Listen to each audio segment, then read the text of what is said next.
Welcome back to Afternoon Express. It's World Diabetes Day, and joining me in the Loft Kitchen is Abigail Donnelly from Taste Magazine. You do an incredible job. I always love the way that you guys style your recipes and make everything look so delicious. But today, thank you, Daniela. Yeah, today you don't get to play with all the fun sugars and the sweet treats that you've put in that magazine. Today, seeing as you're also you suffer from diabetes and you've got type 2 diabetes, yes, yeah. we're going to be trying like a diabetes-friendly recipe on the show. Yes. So I'm going to get my hands dirty. It's all about balance as well. So not too many sweet potatoes, all in moderation when you really feel like that. So what are we making? So these are sweet potatoes, which we've peeled. I'm going to get you to do the work. Great. So if you can cut those into wedges. I can do that. Because they're quite small, I'll do wedges, cut them into 4 pieces, 4 quarters, otherwise into 8s, otherwise into really nice, like, kind of little chips. And I kind of call them slop chips because it's, although they're not really that slop, it's just a slop chip has a fabulous connotation of something that's like a real treat. Decadent, okay, yes. Yeah, absolutely So is that a fine size? That's perfect, yeah, Ooh, absolutely. Right. That's that one.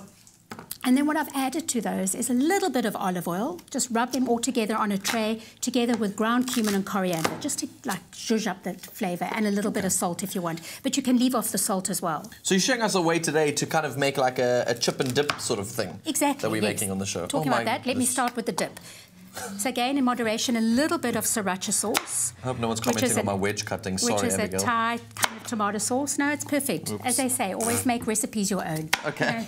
then I've Just won. look at the ingredients and then do your own thing. And then I've got some red onion. You can use spring onion as well. A little bit of mayonnaise, but if you really want to watch weight and obviously being diabetic, I would use a little bit of yogurt. Okay, it's a nice alternative actually. Maybe it's not as creamy and as rich, but yes, it is going to compromise on the health factor. Yeah, absolutely. So that's the onions, and then we've got some chopped gherkins. And again, orange sweet potatoes are visual, they're beautiful. Yes. I prefer them, but they are a seasonal thing. So obviously with Woolies, they have them ready cut and in the freezer, and they are really gorgeous. And they're really simple. You just throw them in a tray frozen even, I think, and you can just bake them like that. Absolutely, yeah. It's a nice way to create a dish for the family. I mean, even if you are wondering, like, oh, it should always just be a side, it's a great way to create a snack for the family as a sort of starter or for a group of people together. Exactly. And especially if you have diabetic friends, this is a great way to say that you're like, hey, I think of you and I know exactly what you need. Exactly. So, or the fantastic mushroom burger as well. Oh, yes. Yum. Keep all of it That's going to be our next recipe we cook together on the show. Okay, promise. So hoy that in. Okay, so do that. A little bit of olive oil, just so it doesn't stick, or a grease-proof tray. And then here we've got... Oh, there's all the spices. Cumin and...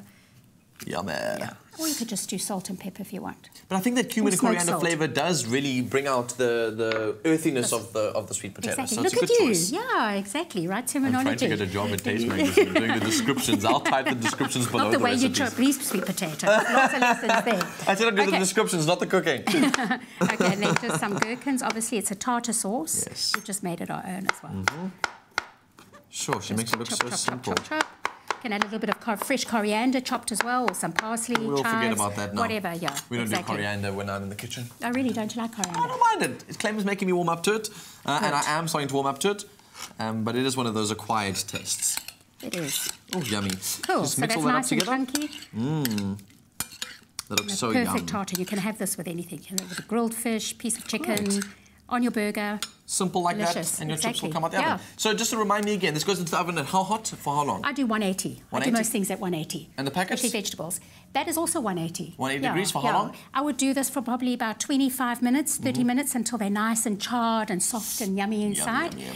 And then probably 15 to 20 minutes as well with the sweet potatoes. I want a quick tip, because not too long ago I had to make myself wedges in the oven, and I've never managed to sort of get the process right where you get that nice crisp crunch on the outside and the nice soft on the inside. So give me tips, please. I'd leave the skin on. Okay. And which also kind of creates kind of like a bit of a barrier, but it's just like cooking it. It's not about grilling or extra oil or something? No. Okay, cool. Not for me, and definitely no sugar. All right, delicious. If you want to have this for dinner, perhaps, or maybe to work it throughout your sort of recipes in the week, or invite some of your diabetic friends over for dinner, then you can get the recipe on your mobile device simply by SMSing the keyword chips to 33650. That SMS will cost you R1.50, and your free SMSs do not apply. It's really simple to make, but here's a quick recap in case you missed anything.